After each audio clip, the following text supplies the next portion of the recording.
సౌరాష్ట్రే సోమనాథంచ శ్రీశైలే మల్లికార్జునం ఉజ్జయిన్యాం మహాకాళం ఓంకారమమలేశ్వరం పరళ్యాం వైద్యనాథంచ ఢాకిన్యాం భీమశంకరం సేతుబంధేతు రామేశం నాగేశం దారుకావనే వారణాస్యంతు విశ్వేశం త్రయంబకం గౌతమీతటే హిమాలయేతు కేదారం ఘృష్ణేశంచ శివాలయే. ద్వాదశ జ్యోతిర్లింగాలు శివభక్తులకు అత్యంత పవిత్రమైన పుణ్యక్షేత్రాలు.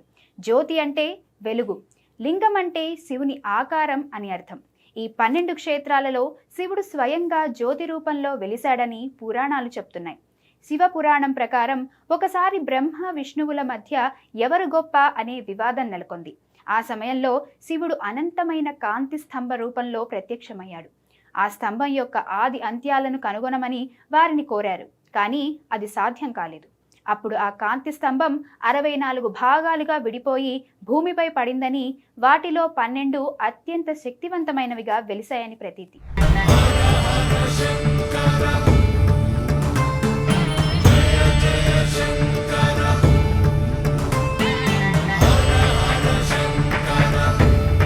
ప్రథమ జ్యోతిర్లింగ క్షేత్రమైన సోమనాథ్లో మహాశివరాత్రి వేడుకలు అత్యంత వైభవంగా ఆధ్యాత్మిక శోభతో జరుగుతాయి. శివరాత్రి సందర్భంగా గుజరాత్ పర్యాటక శాఖ ఆధ్వర్యంలో 3 రోజుల పాటు భారీ సాంస్కృతిక ఉత్సవాలు నిర్వహిస్తారు. ఇందులో జాతీయ స్థాయి కళాకారులచే శాస్త్రీయ సంగీత మరియు నృత్య ప్రదర్శనలు జరుగుతాయి. శివరాత్రి రాత్రంతా శివునికి 4 ప్రహరాలలో ప్రత్యేక అభిషేకాలు, పూజలు నిర్వహిస్తారు. భక్తులు రాత్రంతా జాగరణ ఉండి ఈ వేడుకల్లో పాల్గొంటారు. ఆలయాన్ని వేల సంఖ్యలో LED లైట్లు మరియు రంగురంగుల పుష్పాలతో శోభాయమానంగా అలంకరిస్తారు. శివరాత్రి రోజున స్వామివారి ఉత్సవ విగ్రహంతో నగర వీధుల్లో భారీ ఊరేగింపు నిర్వహిస్తారు. ఇందులో భక్తులు భజనలు, నృత్యాలతో పాల్గొంటారు. శివరాత్రి నాడు స్వామివారికి గంగాజలంతో చేసే జలాభిషేకం అత్యంత విశిష్టమైనది. ఆలయ చరిత్రను వివరించే ప్రత్యేక లేజర్ షో ఈ రోజున మరింత ప్రత్యేకంగా ఉంటుంది.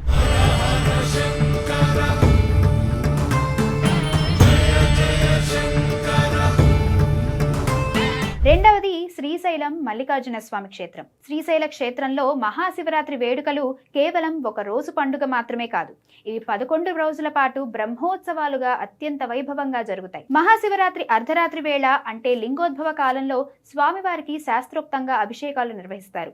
ఈ సమయంలో స్వామిని దర్శించుకోవడం జన్మధన్యమని భక్తుల నమ్మకం.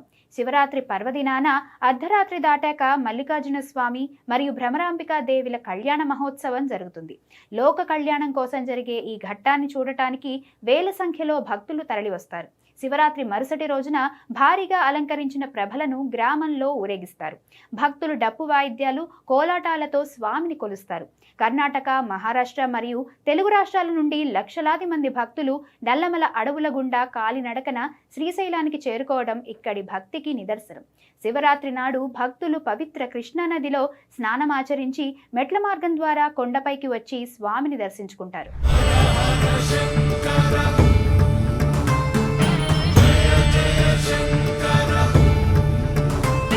మూడవది మహాకాళేశ్వర్.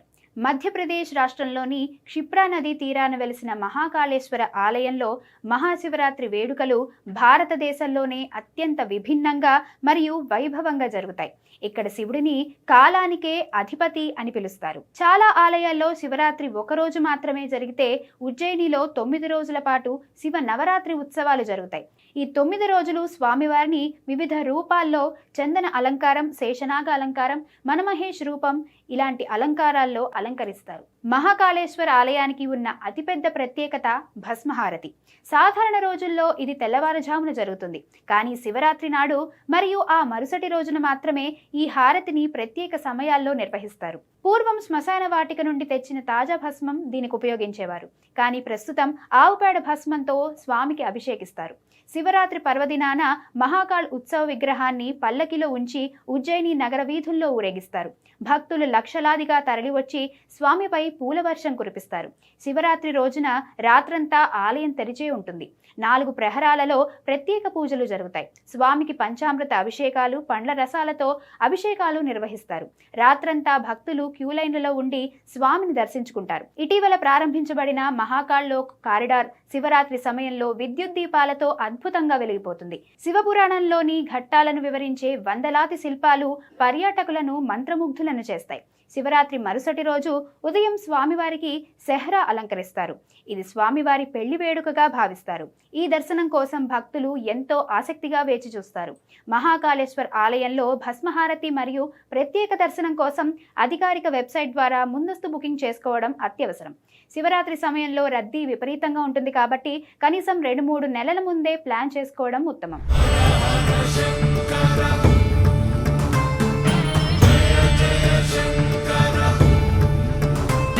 నాలుగవది ఓంకారేశ్వర్. మధ్యప్రదేశ్ రాష్ట్రంలో నర్మదా నదీ తీరాన వెలిసిన ఓంకారేశ్వర్ జ్యోతిర్లింగ క్షేత్రంలో మహాశివరాత్రి వేడుకలు అత్యంత ఆధ్యాత్మికంగా మరియు ప్రకృతి ఒడిలో జరుగుతాయి.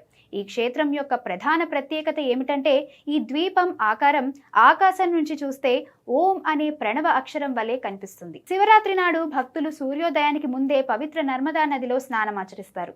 ఈ రోజున నర్మదా స్నానం చేయడం వల్ల గంగా స్నానం కంటే ఎక్కువ పుణ్యం లభిస్తుందని భక్తుల నమ్మకం. ఓంకారేశ్వర్ మరియు అమలేశ్వర్ ఆలయాల్లో రాత్రంతా ప్రత్యేక పూజలు జరుగుతాయి. జ్యోతిర్లింగం 2 భాగాలుగా ఉన్నప్పటికీ ఈ రెండిటిని కలిపి ఒకే జ్యోతిర్లింగంగా పరిగణిస్తారు. శివరాత్రి నాడు ఈ 2 ఆలయాలను దర్శించడం సంప్రదాయం. శివరాత్రి సందర్భంగా వేలాది మంది భక్తులు ఈ పవిత్ర ద్వీపం చుట్టూ కాలినడకన పరిక్రమ చేస్తారు.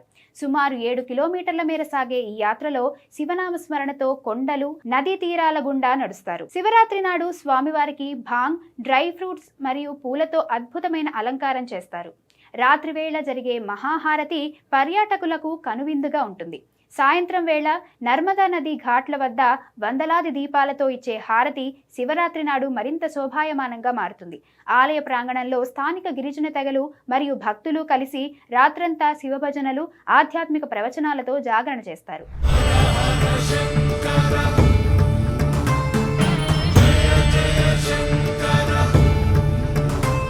ద్వాదశ జ్యోతిర్లింగాలలో 5వది కేదార్నాథ్. కేదార్నాథ్ క్షేత్రం హిమాలయాల్లో అత్యంత ఎత్తులో ఉంటుంది. ఇక్కడ మహాశివరాత్రి వేడుకలు మిగిలిన జ్యోతిర్లింగాల కంటే భిన్నంగా మరియు విలక్షణంగా జరుగుతాయి. మహాశివరాత్రి సమయంలో కేదార్నాథ్ ప్రధాన ఆలయం మంచు కారణంగా మూసి ఉంటుంది.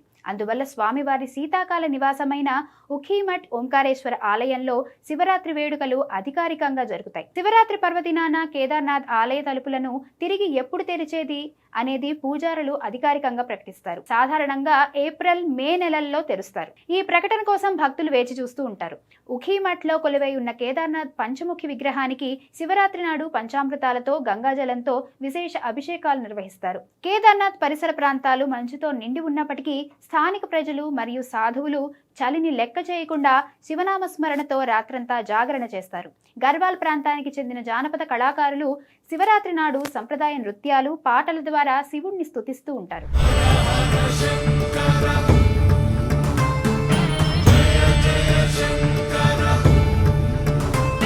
ఆరవది భీమశంకర్.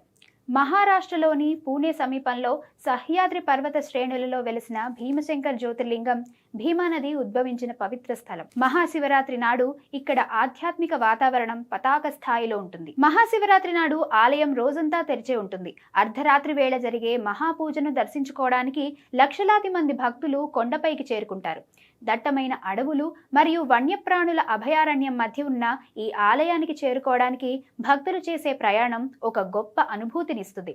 శివరాత్రి నాడు అడవి మార్గమంతా భక్తుల శివనామస్మరణతో మారుమోగిపోతుంది. శివరాత్రి నాడు ఈ పురాతన నాగర శైలి ఆలయాన్ని విద్యుత్ దీపాలతో అలంకరిస్తారు. ఆలయ గర్భాలయంలోని జ్యోతిర్లింగానికి చేసే రుద్రాభిషేకం ఇక్కడ అత్యంత శక్తివంతమైనదిగా భావిస్తారు. భక్తులు భీమా నది నుండి పవిత్ర జలాలను తీసుకువచ్చి స్వామివారికి సమర్పిస్తారు. ఇక్కడ శివుడిని శాంతింపజేయడానికి చేసే శీతలోపచార పూజలు ప్రత్యేకం. భీమశంకర్ క్షేత్రం పూణే నుండి సుమారు 110 కిలోమీటర్ల దూరంలో ఉంటుంది. శివరాత్రి సమయంలో రద్దీ దృష్ట్యా మహారాష్ట్ర రోడ్డు రవాణా సంస్థ ప్రత్యేక బస్సులను నడుపుతుంది.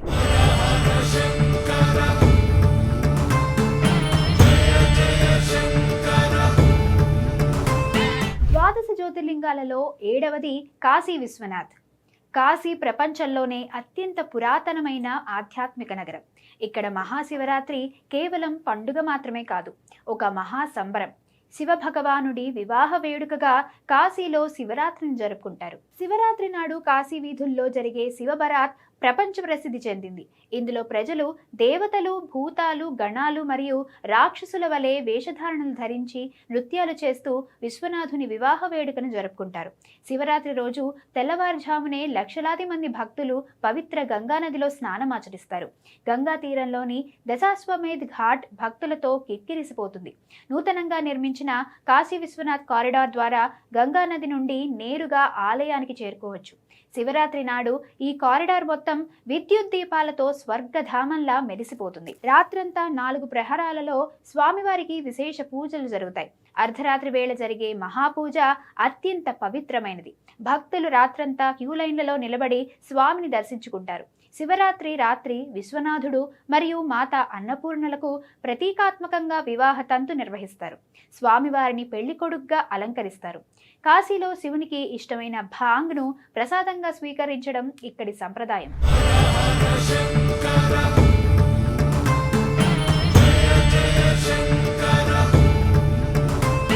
8వది త్రయంబకేశ్వర్. మహారాష్ట్రలోని నాసిక్ జిల్లాలో గోదావరి నది జన్మస్థలమైన బ్రహ్మగిరి పర్వత పాదాల వద్ద వెలిసిన త్రయంబకేశ్వర జ్యోతిర్లింగం అత్యంత విశిష్టమైనది. ఇక్కడ మహాశివరాత్రి వేడుకలు ఆధ్యాత్మిక చైతన్యంతో ఉట్టిపడతాయి. సాధారణంగా జ్యోతిర్లింగాలలో శివుడు మాత్రమే ఉంటారు. కానీ త్రయంబకేశ్వర్లో ఒకే లింగంపై బ్రహ్మ, విష్ణు, మహేశ్వరులను సూచించే 3 చిన్న లింగాలు ఉండటం ఇక్కడి అతిపెద్ద ప్రత్యేకత. శివరాత్రి నాడు ఈ త్రిమూర్తి స్వరూపాన్ని దర్శించుకోవడం అత్యంత పుణ్యప్రదంగా భావిస్తారు. శివరాత్రి రోజున భక్తులు ఆలయానికి సమీపంలోని కుశావర్త తీర్థంలో పుణ్య స్నానాలు ఆచరిస్తారు. ఈ రోజున ఇక్కడ స్నానం చేయడం వల్ల సర్వ పాపాలు తొలగిపోతాయని భక్తుల నమ్మకం. శివరాత్రి సందర్భంగా స్వామివారికి పాండవుల కాలం నాటిదని చెప్పబడే అత్యంత విలువైన బంగారు కిరీటాన్ని అలంకరిస్తారు. దీనిని చూడటానికి భక్తులు వేల సంఖ్యలో తరలివస్తారు. శివరాత్రి పర్వదినాన స్వామివారి ఉత్సవ విగ్రహాన్ని భవ్యమైన రథంపై ఉంచి నాసిక్ వీధుల్లో ఊరేగిస్తారు. భక్తుల శివనామస్మరణతో నాసిక్ నగరం మారుమోగిపోతుంది. శివరాత్రి రోజున ఆలయం రాత్రంతా తెరిచే ఉంటుంది. రాత్రి 4 ప్రహరాలలో విశేష పూజలు మరియు హారతులు నిర్వహిస్తారు. నాసిక్ నుంచి త్రయంబకేశ్వరం సుమారు 30 కిలోమీటర్ల దూరంలో ఉంటుంది.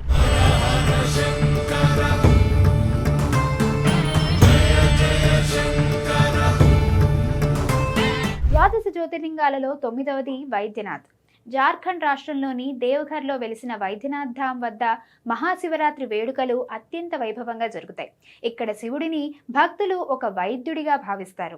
అందుకే దీనికి వైద్యనాథ్ అనే పేరు వచ్చింది. ఈ ఆలయ గోపురంపై ఇతర శివాలయాల్లా త్రిశూలం కాకుండా పంచశూలం ఉంటుంది. శివరాత్రికి 2 రోజుల ముందు ఈ పంచశూలను కిందకు దించి ప్రత్యేక పూజలు చేసి తిరిగి ప్రతిష్ఠిస్తారు. ఇది ఈ క్షేత్రంలోని అత్యంత అరుదైన తంతు. వైద్యనాథ్ జ్యోతిర్లింగం మరియు పార్వతీదేవి ఆలయాలు ఎదురెదురుగా ఉంటాయి. శివరాత్రి నాడు భక్తులు ఈ 2 ఆలయాల శిఖరాలను ఒకే ఎరుపు రంగు వస్త్రంతో ముడివేస్తారు. దీనిని ఖట్బంధన్ అంటారు. ఇలా చేయడం వల్ల వైవాహిక జీవితం సుఖంగా ఉంటుందని భక్తుల విశ్వాసం. శివరాత్రి నాడు లక్షలాది మంది కావడియాలు సుమారు 100 కిలోమీటర్ల దూరంలో ఉన్న సుల్తాన్గంజ్ నుండి గంగానది నీటిని తీసుకువచ్చి స్వామివారికి అభిషేకం చేస్తారు. శివరాత్రి రాత్రి వైద్యనాథ్ మరియు మాతా పార్వతీదేవిల వివాహ వేడుకను కన్నుల పండుగగా నిర్వహిస్తారు. ఈ సందర్భంగా భారీ ఊరేగింపు జరుగుతుంది. శివరాత్రికి ముందు ఇక్కడ భైరవనాథునికి ప్రత్యేక పూజలు నిర్వహించడం ఆచారం. జార్ఖండ్లోని దేవఘర్ చేరుకోవడానికి ఇప్పుడు నేరుగా విమాన సౌకర్యం అందుబాటులో ఉంది.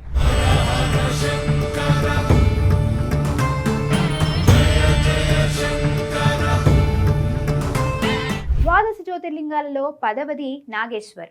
గుజరాత్ రాష్ట్రంలోని ద్వారకకు సమీపంలో ఉన్న నాగేశ్వర్ జ్యోతిర్లింగం ద్వాదశ జ్యోతిర్లింగాలలో అత్యంత శక్తివంతమైనదిగా పరిగణించబడుతుంది. ఆలయ ప్రాంగణంలో ఉన్న 80 అడుగుల ఎత్తైన శివ విగ్రహం శివరాత్రి నాడు ప్రత్యేక ఆకర్షణగా నిలుస్తుంది. రాత్రి వేళ ఈ విగ్రహాన్ని విద్యుత్ దీపాలతో అలంకరించినప్పుడు అది అద్భుతమైన కాంతితో వెలిగిపోతుంది. శివుడిని ఇక్కడ నాగేశ్వరుడు అని పిలుస్తారు. శివరాత్రి పర్వదినాన ఇక్కడ పూజలు చేయడం వల్ల సర్పదోషాలు, జాతక దోషాలు తొలగిపోతాయని జరుగుతాయని భక్తుల ప్రగాఢ నమ్మకం.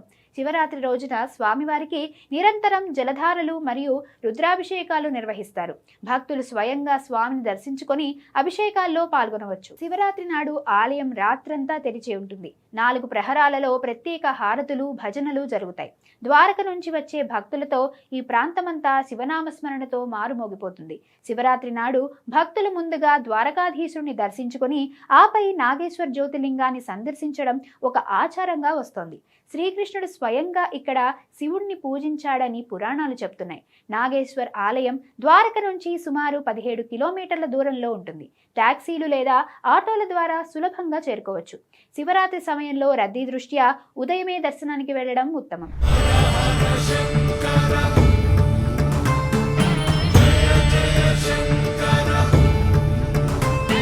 ఇక 11వది రామేశ్వరం. తమిళనాడులోని రామేశ్వరం క్షేత్రం 12 జ్యోతిర్లింగాలలో ఒకటి మాత్రమే కాదు, చార్ధామ్ యాత్రలో కూడా ప్రధానమైనది. శ్రీరాముడు స్వయంగా శివలింగాన్ని ప్రతిష్ఠించిన ఈ క్షేత్రంలో మహాశివరాత్రి వేడుకలు అత్యంత భక్తి శ్రద్ధలతో జరుగుతాయి. శివరాత్రి రోజు తెల్లవారుజామునే భక్తులు ఆలయానికి సమీపంలో ఉన్న అగ్నితీర్థంలో పవిత్ర స్నానం ఆచరిస్తారు. ఇక్కడ స్నానం చేయడం వల్ల కాశీ గంగా స్నానం చేసినంత పుణ్యం లభిస్తుందని నమ్మకం. ఆలయ ప్రాంగణంలో ఉన్న 22 పవిత్ర బావుల నీటితో స్నానం చేయడం ఇక్కడి ప్రధాన ఘట్టం.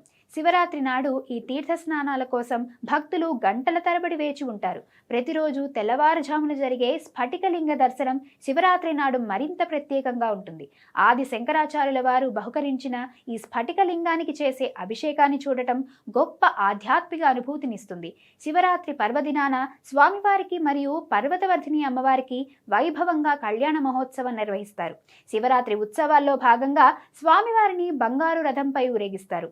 రంగురంగుల పుష్పాలు, దీపాలతో అలంకరించిన ఈ రథం ఆలయ ప్రాకారం చుట్టూ తిరుగుతున్నప్పుడు భక్తుల జయజయధ్వానాలు మిన్నంటుతాయి. ప్రపంచంలోనే అత్యంత పొడవైన ఆలయ కారిడార్ కలిగిన రామేశ్వర ఆలయాన్ని శివరాత్రి నాడు వేల దీపాలతో శోభాయమానంగా అలంకరిస్తారు.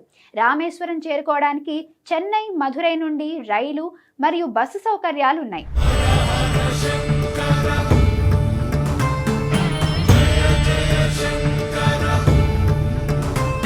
ద్వాదశ జ్యోతిర్లింగాలలో ఆఖరిది కృష్ణేశ్వర్.